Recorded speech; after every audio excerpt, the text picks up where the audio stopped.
প্রিয় শিক্ষার্থী, সবাই কেমন আছো? আশা করি ভালো আছো। আজকে আলিগঞ্জ সরকারি উচ্চ বিদ্যালয়ের পক্ষ থেকে অনলাইন ক্লাসে তোমাদের সাথে আছে আমি রনিকান্তি চৌধুরী, শিক্ষক, আলিগঞ্জ সরকারি উচ্চ বিদ্যালয়।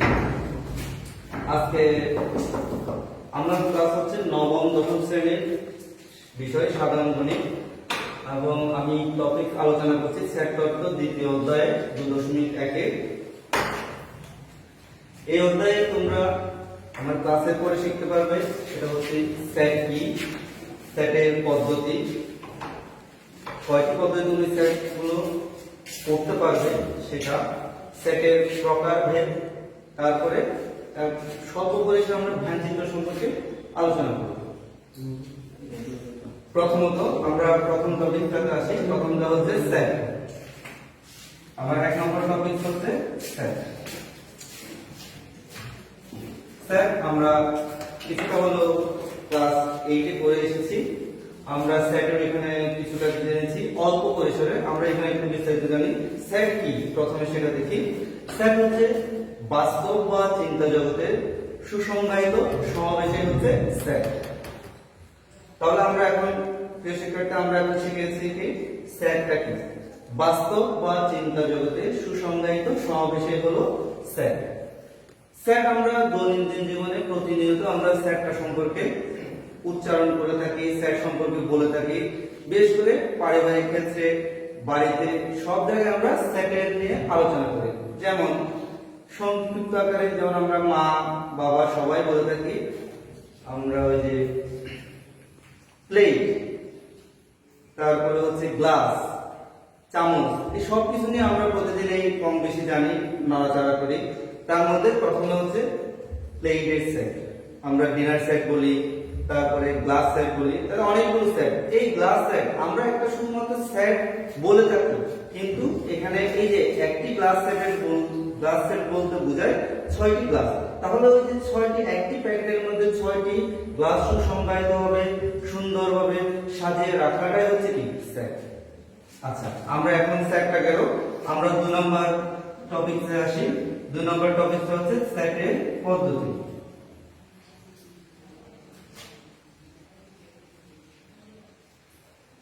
সেটের আমরা পদ্ধতি সম্পর্কে 2টা পদ্ধতি জেনে থাকি। একটা হচ্ছে সেট গঠন পদ্ধতি,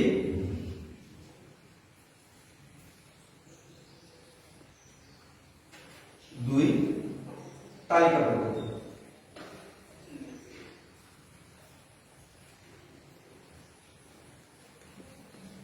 আচ্ছা, সেট গঠন পদ্ধতিটা কি? সেট গঠন পদ্ধতিটা হলো আমাদের একটি ক্লু দেওয়া থাকে। আমরা যে ক্লু বলি, আমাদের যে একটি শিরোনাম বলি, আমাদেরকে এই শিরোনামে, অর্থাৎ আমরা দশম শ্রেণীর যদি শিক্ষার্থী হয়ে থাকি বা দশম শ্রেণীর ছাত্রছাত্রী হয়ে থাকি, আমাদেরকে বলা থাকে কি দশম শ্রেণীর ছাত্র ছাত্রী একটি কক্ষের মধ্যে কয়জন আছে, আমরা এই বিষয়ে বলে থাকি। কিন্তু আমরা দশম শ্রেণীর কয়জন আছে শুধু সেটা বলে থাকি। ওখানে যদি 100 জন থাকে, অনেকের বয়সের পার্থক্য এই দিক ওদিক, উপরে নিচে হতে থাকে। এটা গেল সেট গঠন করতে। আমরা একটু উদাহরণ সম্পর্কে দেখছি।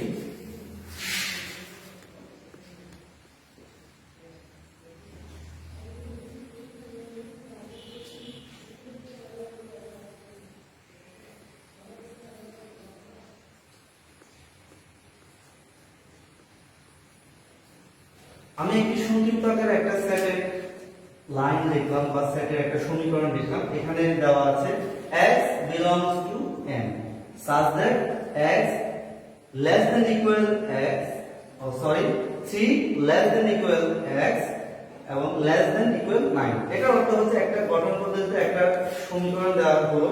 আমরা এটাকে আলোচনা করতে পারি যেখানে x belongs to, আমরা এটা সম্পর্কে একটু জেনে নিই। এই যে belongs to,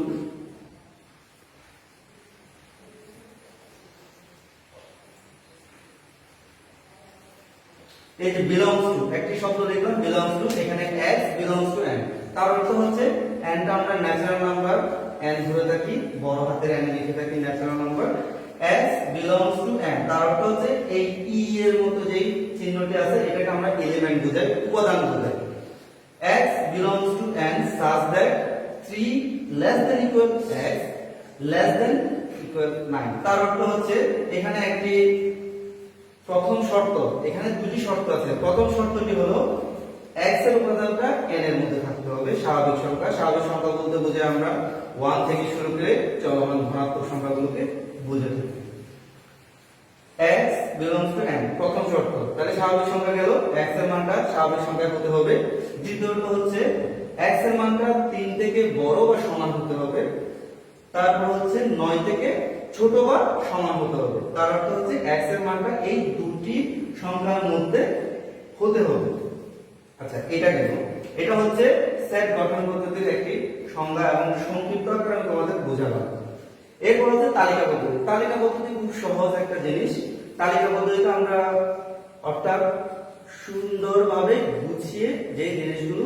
থাকে যেমন আমরা দশম শ্রেণীর যে শিক্ষার্থী হয়ে থাকি মানবিক বিজ্ঞান এবং ব্যবসায় শিক্ষা তিনটি শাখায় আমরা বিভক্ত হয়ে থাকি তিনটি শাখা বিভাগের মধ্যে এক থেকে যে পর্যায়ক্রমে একজনের পর একজন যে সংখ্যাগুলো বা যে নামে তালিকাগুলো দেওয়া থাকে সেটা হচ্ছে কি তালিকা পদ্ধতি সহজ হিসাব আরো সহজভাবে বলি আমরা কম বেশি হাসপাতালে গিয়ে থাকি এবং ডাক্তারের সাথে পরামর্শ নিয়ে থাকি ডাক্তারের কাছে যাওয়ার সাথে সাথে ডাক্তার একটা প্রেসক্রিপশন দিয়ে থাকে এটা হচ্ছে কি ওষুধের একটা তালিকা সুন্দরভাবে 1 2 3 এভাবে সিরিয়াল ভাবে দেওয়া থাকে অর্থাৎ আমরা তালিকা পদ্ধতি সম্পর্কে জানলাম যে তালিকা পদ্ধতিটা হলো কি সুন্দরভাবে সিরিয়াল ভাবে অর্থাৎ 1 2 3 4 এভাবে ক্রমান্বয়ে যে সংখ্যাগুলো বা যে সমন্বয়ে দেওয়া থাকে সেটা হচ্ছে তালিকা পদ্ধতি তাহলে আমাদের গেল কি সেট গঠন পদ্ধতি ও সেট তালিকা পদ্ধতি দুইটি পদ্ধতি সম্পর্কে আলোচনা করা হলো আমরা একটু ইংরেজি শব্দটা শুনে নিই সেট গঠন পদ্ধতি এটাকে আমরা রুল মেথড বলে থাকি সেট গঠন পদ্ধতিকে আমরা রুল মেথড ইংরেজিতে বলে থাকি আর তালিকা পদ্ধতিতে ট্রাভেলার মেথড বলে থাকি আচ্ছা এবার 2 নম্বর টপিক গেল আমাদের এখন আসবো 3 নম্বর টপিক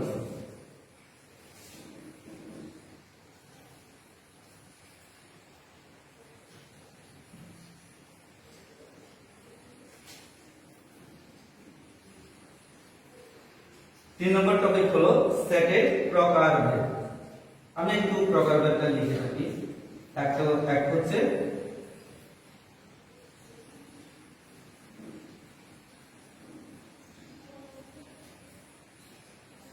এক নম্বর হচ্ছে সসীম সেট 2 নম্বর হচ্ছে অসীম সেট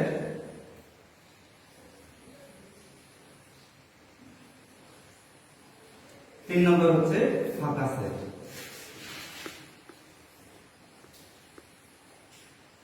আমরা এখানে এই তিনটি সম্পর্কে আলোচনা করব প্রথমটি হলো সসীম সেট সসীম অর্থ আমরা খুব সহজে জানি তোমরা আগেও জেনেছো এখনো জানবে সসীম অর্থাৎ সীমিত পরিসরে যেগুলো দেওয়া থাকে সেটা হচ্ছে সসীম সেট আমরা কেমনে জানবো যে সীমিত আকারে এটা সসীম সেট খুব সহজ হিসাব আমি একটি সেটের মাধ্যমে দেখাই 1 2 3 4 5 6 এটা হচ্ছে সেট চিহ্ন এটির মাধ্যমে আমরা এই যে প্রথম এবং দ্বিতীয় বন্ধনের মাধ্যমে আমরা যে সংখ্যাগুলো ক্রমান্বয়ে দেওয়া হয়েছে সেগুলো হচ্ছে কি এই যে একটি সেট এখানে সেটের মধ্যে একটি সংখ্যা খুব সুন্দরভাবে গুছিয়ে দেওয়া আছে এটা হচ্ছে কি 1 2 3 4 5 6 এগুলো হচ্ছে সসীম সেট অর্থাৎ সীমিত আকারে অর্থাৎ সংখ্যাগুলো দেওয়া আছে নির্দিষ্ট করে এরপরে আরো একভাবে লিখে দিচ্ছি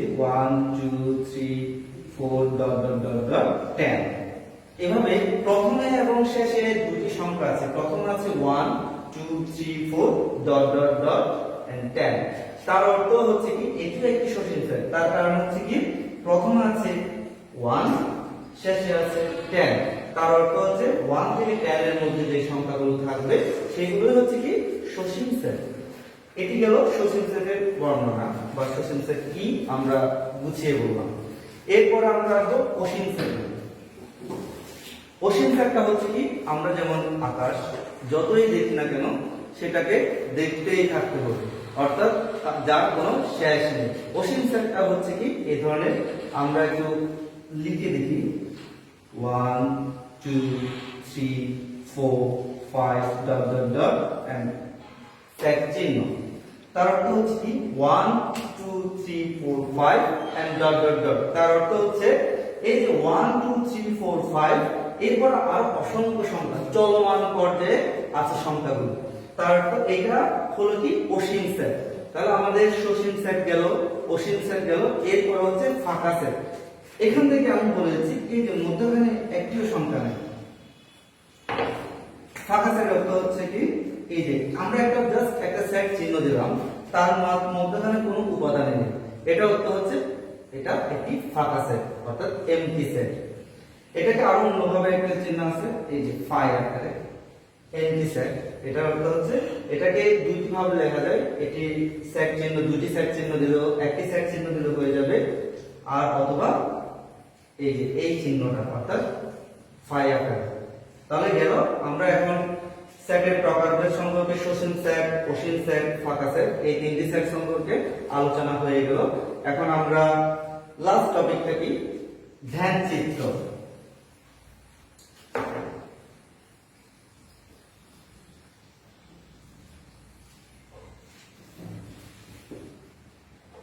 ধ্যান চিত্র সম্পর্কে আমরা এখন আলোচনা করব। ধ্যান চিত্র আসলে একজন লোকের নাম অনুসারে ধ্যান চিত্রটা করা হয়েছে। জন ভ্যান, আমরা নাম শুনেছি, আগেও শুনেছি, এখনো শুনছি। এটির অর্থ হচ্ছে নাম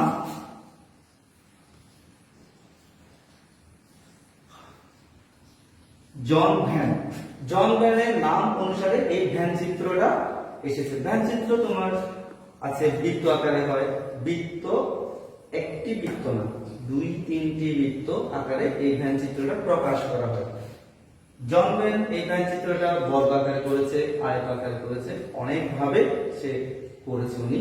এখন আমরা সংক্ষিপ্ত আকারে দেখব দুইটি বৃত্ত একটি আয়তের মধ্যে কিভাবে ভ্যান চিত্র রূপান্তর করা হয়।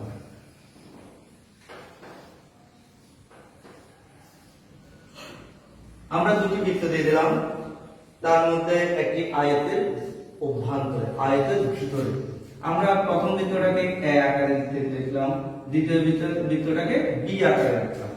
এখন এই জন ভ্যান এই বৃত্তটার মধ্যে আমরা কিছু সম্পর্ক চিন্তা করতে পারি। প্রথম সম্পর্কটা হচ্ছে কি এই যে মধ্যখানে যে ফাঁকা অংশটা আছে এটাকে আমরা 1 লিখলাম, এটা আমরা 1 সংখ্যা 1। অর্থাৎ আমরা ভ্যান চিত্র করতে গেলে প্রথমেই আমাকে মধ্যের অংশটা অর্থাৎ দুটি বৃত্তের মধ্যের অংশে যে সংখ্যাটা থাকবে বা যে অংশগুলো থাকবে সেটা হচ্ছে প্রথমে চিন্তা করতে হবে, সেটি প্রথমে চিন্তা করতে হবে। তার কারণ হচ্ছে আমাদের চিত্রটা খুব সহজ হয়ে যায়। যেমন আমি কিছু সংখ্যা লিখলাম,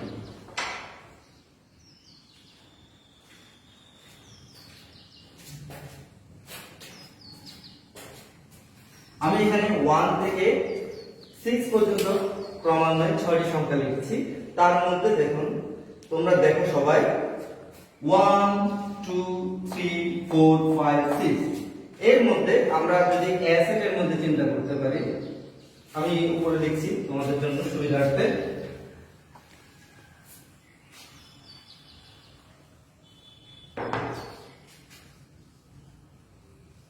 এ সেটে আছে 1 2 5 6, বি সেটে আছে 2 3 4 5। তাহলে আমরা জেনেছি যে এখানে দুটি বৃত্ত আছে, একটি হচ্ছে এ আর একটি হচ্ছে বি।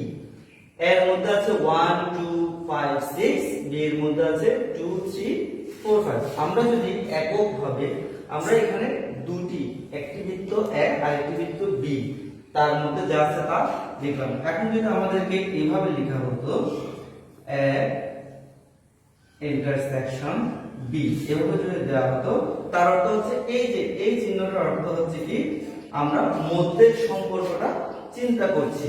মধ্যের সম্পর্ক চিন্তা করলে এখানে আসে হচ্ছে 2 and 5, যা উভয় সংখ্যার মধ্যে আছে, উভয় সেটের মধ্যে এ এবং বি দুটির মধ্যে আছে কি 2 and 5। তাহলে আমরা ভ্যান চিত্র সম্পর্কে আলোচনা করলাম।